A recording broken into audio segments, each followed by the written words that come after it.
I am saying that you have sold India. Are you not ashamed of selling India? Do you have no shame of selling India? You have sold our mother, Bharat Mata. Do you have no shame? But sir, the interesting thing is, I know that the Prime Minister would not sell India under normal circumstances. He will not do it. You know why he sold India? Because they are choking him. Mr. Rahul, address to the chair, please. He has sold India because they are choking him. They've got a grip on his neck. Speaker साहब, मैंने बोला जब चोक लगाते हैं दूसरे व्यक्ति की आंख में देखते हो तो डर दिखता है सर, पीएम की आंख में डर दिखता है,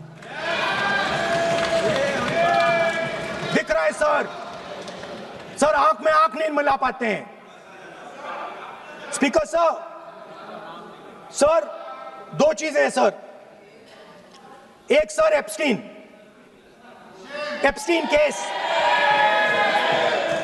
sir, 3 million files are still locked up. उसका इस विषय से कोई संबंध नहीं। क्यों I want to understand. I will not allow you. आप कौन होते हैं? आप बैठिए। नहीं, देखिए आप लगातार आपको 25 मिनट हो गया, किसी ने डिस्टर्ब नहीं किया। Okay, Speaker sir, वो Epstein की बात नहीं कर रहा। But that subject is not related with the budget. Okay sir, I won't say Epstein. I will not allow you. That will not. I'm not saying Epstein. Speaker sir, at the center of our budget, if you look carefully, at the center of our budget, like I said, jujitsu में grip दिखती है, राजनीति में grip choke नहीं दिखता. At the center of our defense budget is a choke applied by Mr. Adani.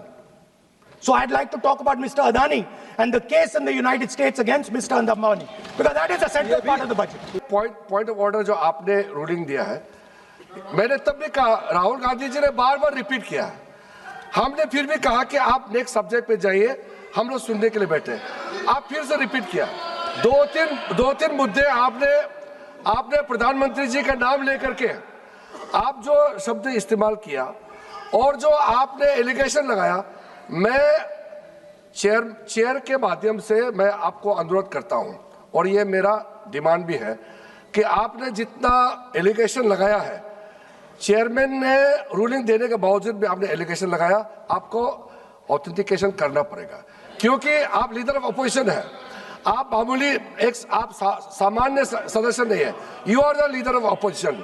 When you speak on certain thing, there is a serious connotation. Can you take it? I would urge honorable leader of opposition, because he is the leader of opposition, all the points he has made have serious repercussion. He must authenticate on all the allegations he has made. Process authentic, क्योंकि हमने पहले कह चुके हैं कि authentication करना जरूरी है. There is a process to submit the authentication.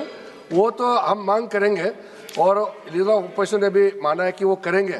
Due process से आप करना है. लेकिन जो मुझे कहना है, जो मुझे एक लाइन कहना है, आप सुनिए.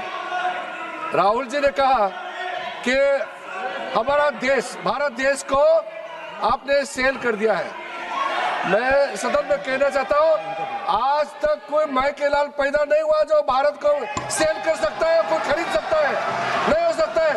और आपने प्रधानमंत्री जी को कहा, मैं दावे के साथ कहता हूं, इस देश का आज तक सबसे मजबूत प्रधानमंत्री नरेंद्र मोदी जी है. कोई हिला नहीं सकते, कोई हिला नहीं सकते.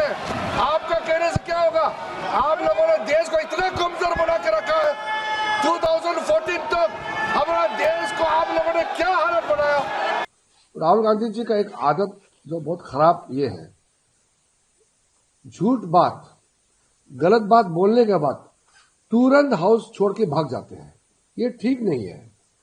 जब आप गलत आरोप लगाते हैं तो मंत्री का जवाब तो सुनना चाहिए.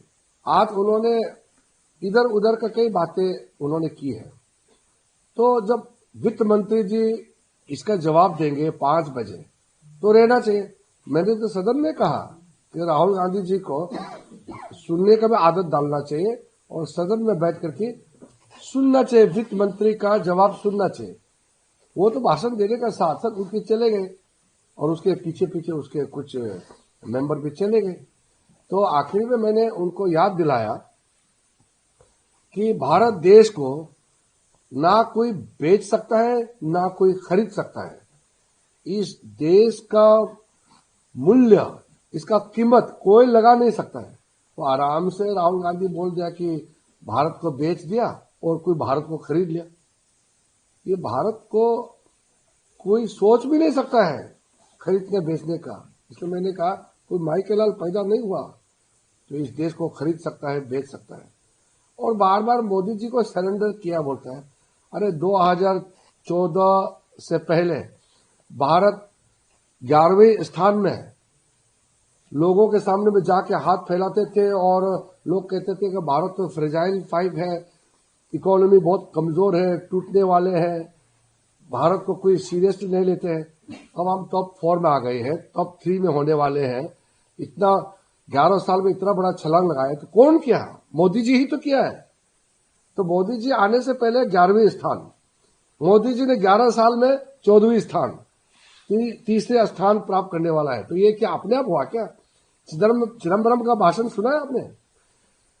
पी चिदम्बरम ने 2014 में सरकार छोड़ने से पहले सदन में उसका भाषण और पीआईबी में ऑफिशियल न्यूज जो रिलीज किया है उसमें क्लियरली लिखा है कि 2043 के बाद भारत वर्ल्ड का 3rd लार्जेस्ट इकोनॉमी बनेगा।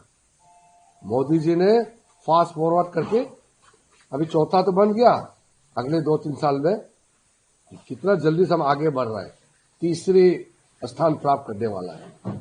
तो आप सोचिए तो कोई पुराना बात तो है नहीं। आज से 11 साल पहले का भाषण है चिदम्बरम का। मैंने कल सोशल मीडिया में भी डाला है, आप लोग भी देख लीजिए। पी चिदम्बरम ने क्या कहा? 40 साल लगेगा और 243 से पहले हम 3rd लार्जेस्ट इकोनॉमी बन ही नहीं सकते हैं। और अभी देश का हालत बदल गया। राहुल गांधी जी को थोड़ा सोचना चाहिए, ये सब बात करने से पहले सोचना चाहिए। मुझे लगता है कि राहुल गांधी जी को कोई कांग्रेस पार्टी में ज्ञान देने वाला नहीं है, उसको डरते हैं। और अगर ज्ञान देने का कोशिश करेंगे तो भी मेरे ख्याल से चिदम्बरम जी जैसे लोग ज्ञान देंगे तो ज्ञान ही गलत होगा। क्योंकि चिदम्बरम जी खुद ही कहा कि 2043 के बाद ही भारत 3rd लार्जेस्ट इकोनॉमी बनेगा। ये तो हम नहीं कह रहे, तो उन्हीं का स्टेटमेंट है। तो आज वो लोकसभा में जो कह रहे थे एआई का बारे में, डेटा का बारे में, सारा भाषण डेटा पे अटक गया, डेटा से आगे बढ़ ही नहीं पाया। अरे हम डेटा एआई का सबसे बड़ा सम्मेलन, अभी प्रधानमंत्री जी मोदी जी का इनिशिएटिव में सबसे बड़ा एआई का सम्मेलन होने वाला है। हम तो बहुत आगे बढ़ गया, वो डेटा पे अटक गया। आप सोचिए, इसलिए मुझे तो बहुत बड़ा उम्मीद नहीं, राहुल गांधी जी सुधरेंगे, कुछ अच्छा बात करेंगे, ऐसा बहुत ज्यादा उम्मीद तो अभी नहीं है। लेकिन क्योंकि मैं पार्लियामेंट्री अफेयर्स मिनिस्टर हूं, वो नेता प्रतिपक्ष है, तो उम्मीद नहीं होते हुए भी हम आशा करते हैं कि कुछ सुधर जाए। आज भी सोचा कि कुछ अच्छा भाषण देंगे, सुधरा ही नहीं। आज तो पूरा हम लोग को बहुत नाखुश कर दिया उन्होंने। हम लोग ध्यान से हमारा 45 मिनट बर्बाद कर दिया। क्योंकि अगर कोई अच्छा सुझाव देते हैं तो हम लोग सुनते हैं ना, हम लोग तो सरकार में सुनने के लिए तो बैठे हैं।